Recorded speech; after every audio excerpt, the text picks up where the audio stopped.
Hello, I'm Beatrice John, and today I'll be investigating how Britain's public interact with religious art in a secular space. So let's go! I'm currently in Exeter, my hometown, but more specifically, I'm outside the Royal Albert Memorial Museum. So let's discuss religious art in a secular context. John Reeve believes museums to be the secular version of sacred spaces, as their own high priests expect worship and deference from their visitors. However, due to museums offering a neutral, unbiased space, they are seen to take on roles traditionally assigned to religious leaders, such as answering questions about diversity, slavery, and gender exploitation. Yet, ironically, a regularly censored theme is religion, which can be understood as a result of secularization and scientific rationalism. However, the religious artifacts that are included are rarely interacted with on their intended level. Religious communities may feel a sense of detachment to such artifacts, as the museum's glass cabinet obstructs a sacred connection.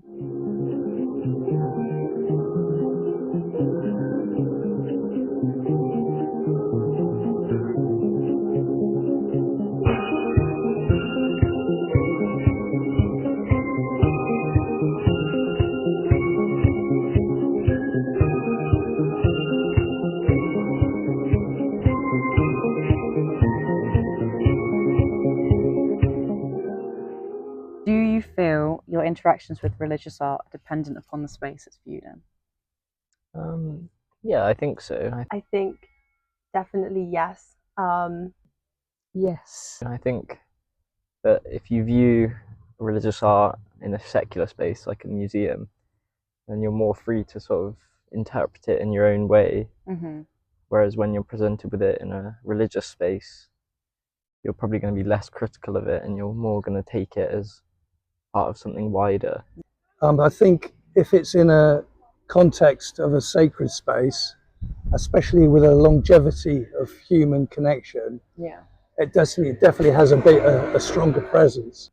Because we were talking about museums, and if you have artwork in a museum, I think a museum of all places is kind of like a terrible place to view religious or culturally significant artwork in, because it does just kind of feel like this bank of like essentially just like colonized pieces that we take, and it kind of almost like undermines the principles of likely the religion or culture that you are trying to like explore with those pieces. That's because I'm not a great fan of religious art, but when I see religious art in a religious setting, I'm in a kind of different mindset. I'm more open to it. When I see it in a museum, I hate it. Graham Howells, religious studies scholar who specializes in material religion, defines 4 distinct kinds of public transactions with religious art. We first have cognitive, which is described as people knowing that they are somewhere special. Next up is didactic, in which the public views said exhibition as a learning experience. Number 3 is iconographic, which relates to the power of the images themselves, and people see them to teach the faith. Finally, we have creedal, in which the exhibition is thought to affirm Christian belief. I believe Howells to misrepresent the non-believing gallery goers, who perhaps don't even see such exhibitions as a learning experience. Rather, they see it as a non-subjective form of worship in which they can no way relate to. What are your immediate reactions to this sculpture? Okay, so I first came across this sculpture here at Cardiff's National Museum. I was first drawn to her obvious shame and discomfort, yet after seeing that she was captioned Eve by Rodin, I grew a deeper fascination and attachment to her.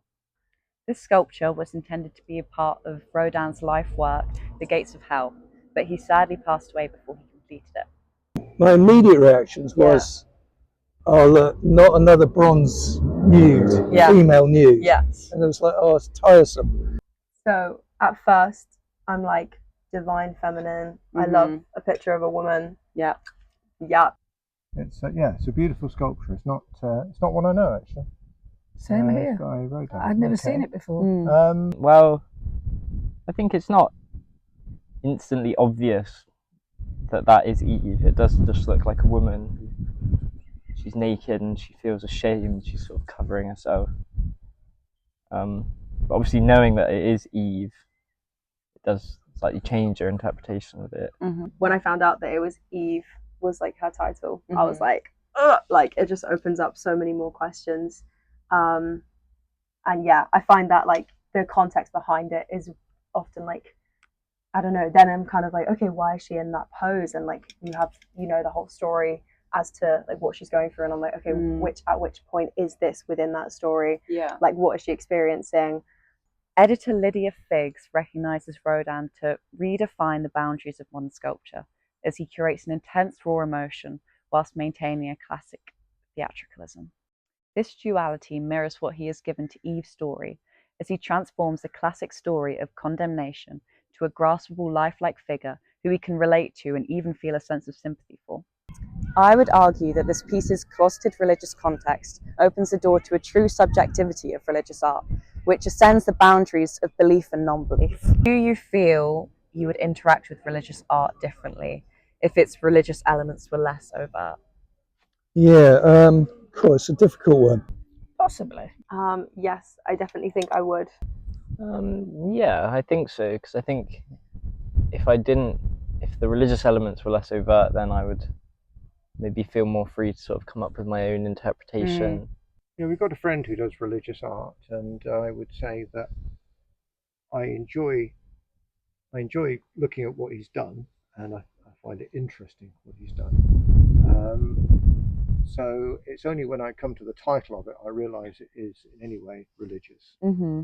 And then yes, possibly then I enjoy it less, because I think why would you spoil it with, you know, a title from the Bible? I don't know, if it's like open to interpretation, it's got no kind of context behind it, then it's cool, but it's often just like this kind of like statue or this object or whatever it is. But once you have that context of it being religious and its religious features are more overt, it just opens up this whole new thing of like, what was this used for?